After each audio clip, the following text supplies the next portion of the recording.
In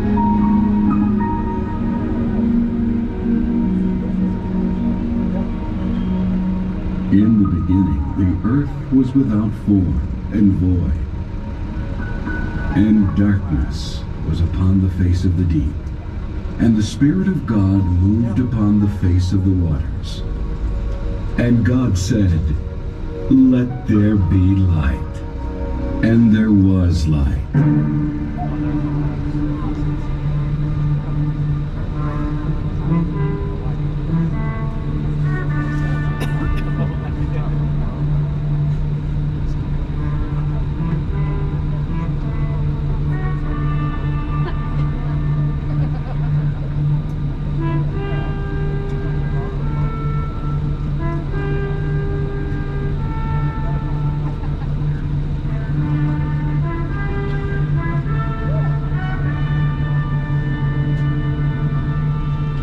And God saw the light, that it was good.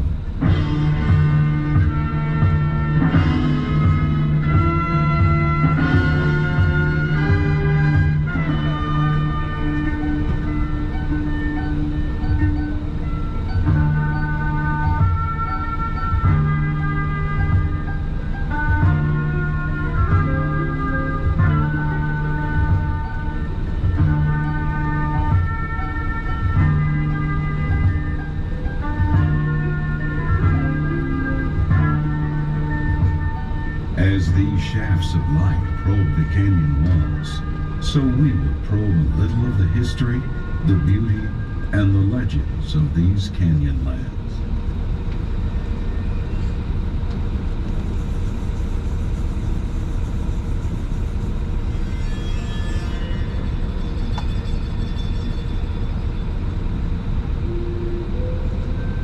A Ute Indian legend tells of the origin of this Colorado River Canyon.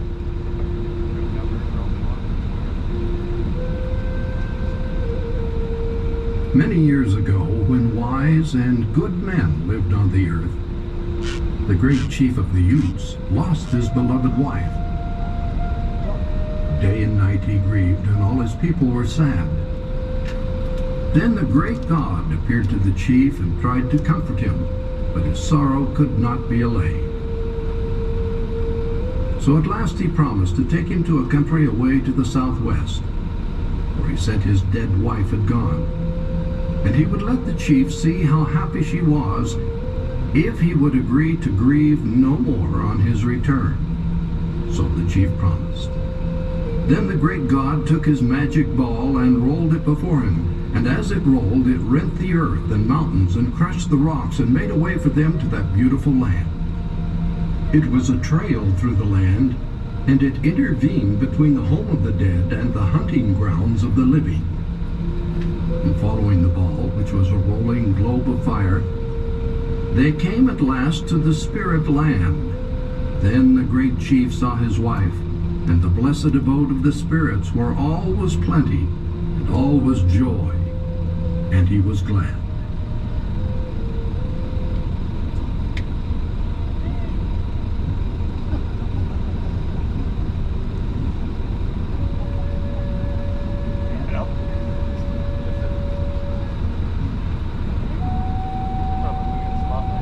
Now when they returned, God enjoined to the chief that he would never travel this trail during life, and all his people were warned not to walk therein.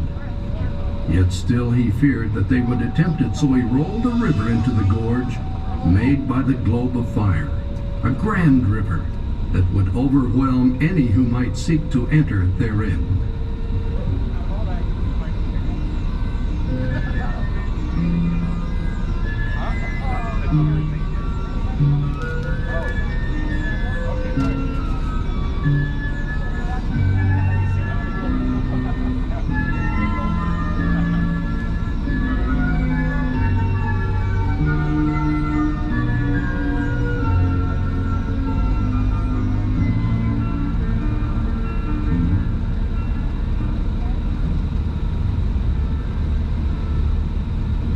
This river was once called the Grand River.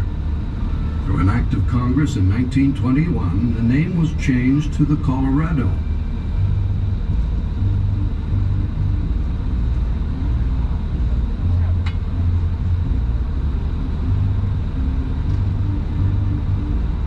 The river is fed by hundreds of smaller streams which carve and cut their way through mountain and sandstone. This carving action of water has been aided by other erosive forces, such as wind and frost, to form this vast area of southeast Utah known as the Canyonlands.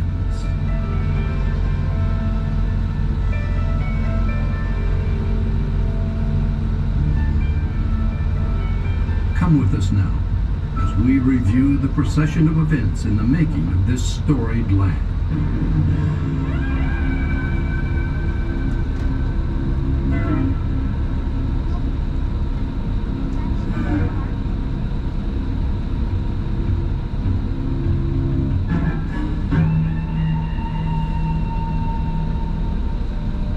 We must now reach back more than 2 billion years to a time when our Earth was young, the skeleton of the continent just developing.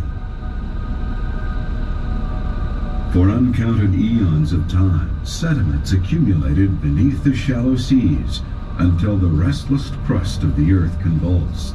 The grand mountains were pushed up from the depths of the seas, only to be destroyed and leveled by the unrelenting process of erosion. Yes, the beginning of this picture story started 2 billion years ago. This was a world that you do not know.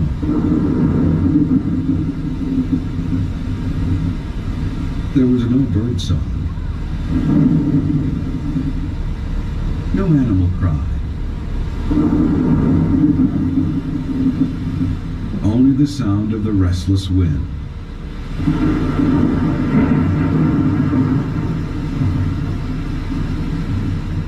The crash of thunder.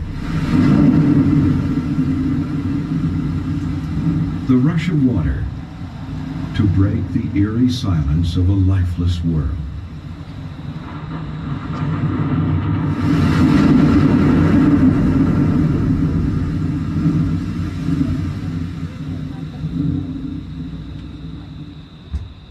It's gotta be a pioneer system.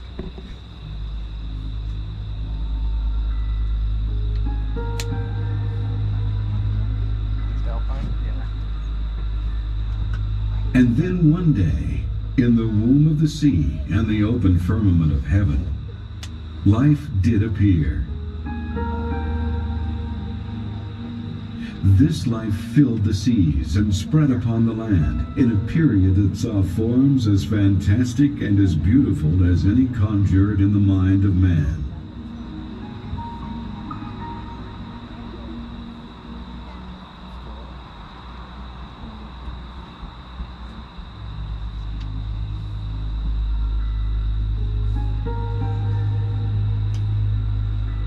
These changing scenes suggest the interplay between the sea and the land as the crust of the earth began to form and take shape. In successive periods, both the land and the sea seemed to strive for supremacy. In the early periods of this era, the seas spawned the rise of fishes and marine life, and great deposits of lime and siltstone accumulated.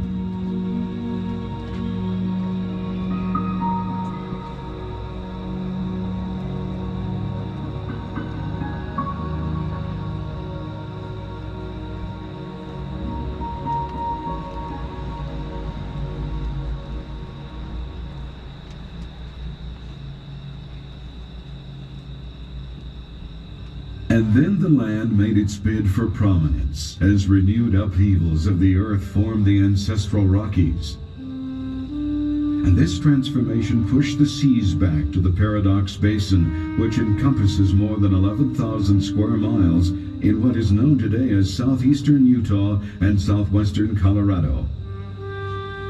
Limestone and silt preserve the remains of marine life in this restricted saline sea.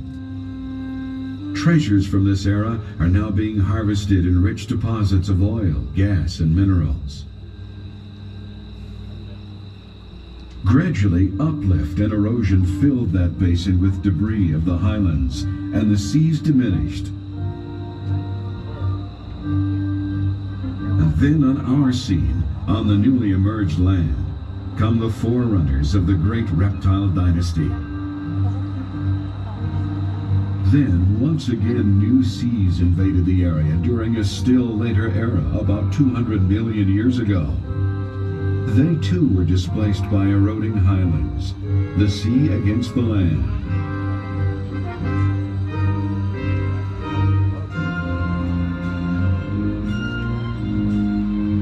Still later, great deserts held the land under their withering breath. And now, not seas of water, but dunes of sand piled up thousands of feet deep, overwhelming the seas, encroaching upon the river valleys. These great canyon walls are silent witness of the accumulated sand compacted in these eons of time. Now a new era evolves through the land. In the coastal swamps and the lush, well-watered valleys that replaced the deserts, flourished a great dinosaur kingdom that ruled the land for 120 million years. Footprints and petrified bone from these wondrous creatures are still found near here today. In a period when the dinosaurs passed into extinction, the Rocky Mountains were born. And now, not reptiles, but mammal hordes prevailed upon the earth.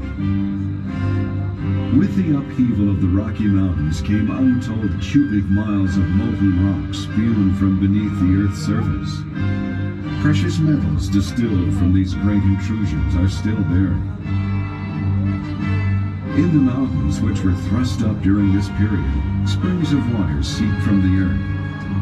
The snow on the high peaks melted to form winding mountain streams, streams which grew into mighty rivers such as this, the Colorado.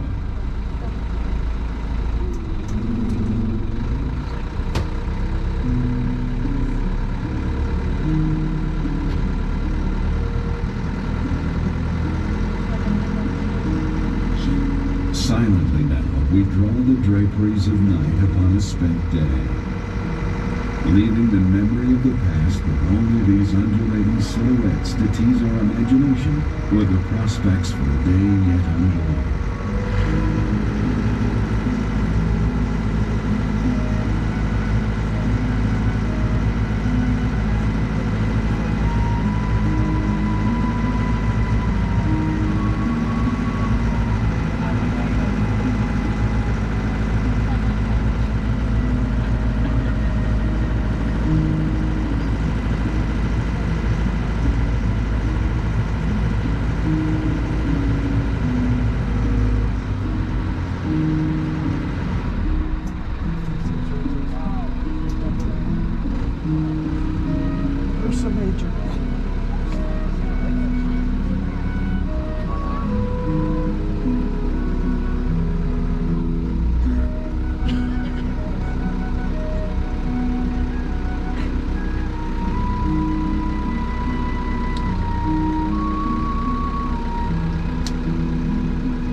Hardship and trial, and apparently for some, even a land of romance.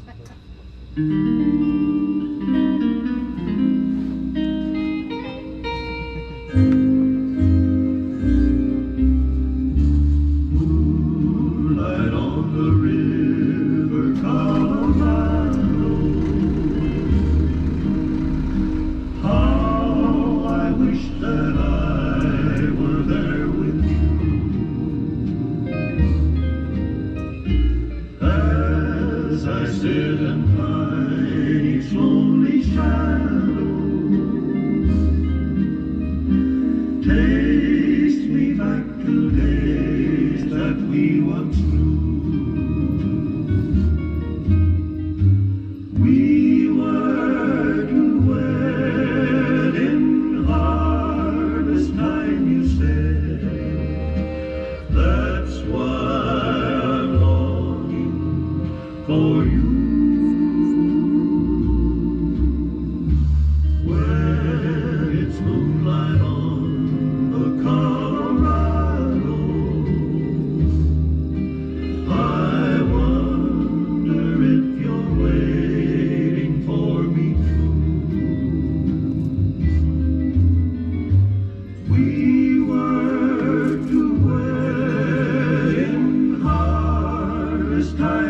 said. That's why I'm longing for you. When it's moonlight on the Colorado, I wonder if you're waiting for me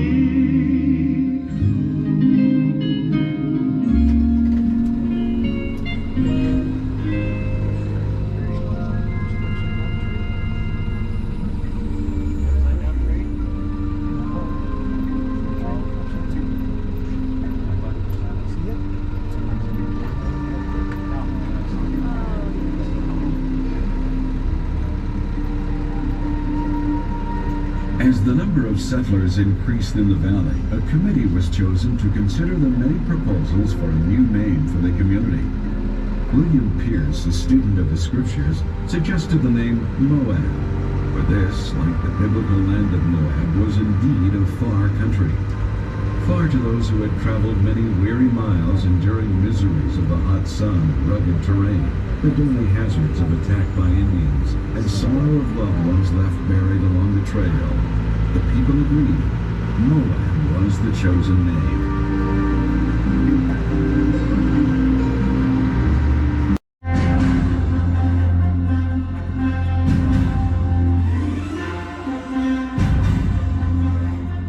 Before us, we see a masterpiece of creation, matter unorganized, now assembled in the orderliness of a universe.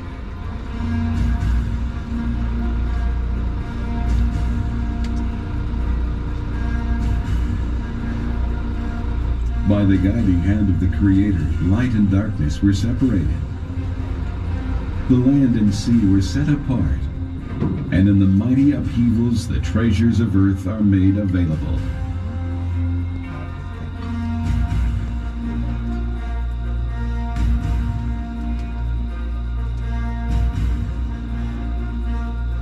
This is our country, to love, to build, to enjoy, but also to cherish and protect.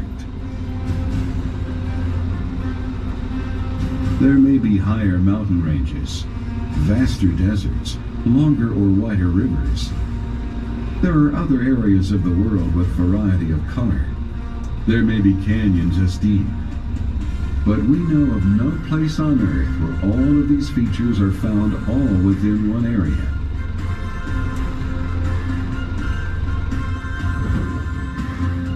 The earth has yielded many treasures of mineral and metal, but no treasure can equal that of the natural beauty and wonder of these Canyonlands.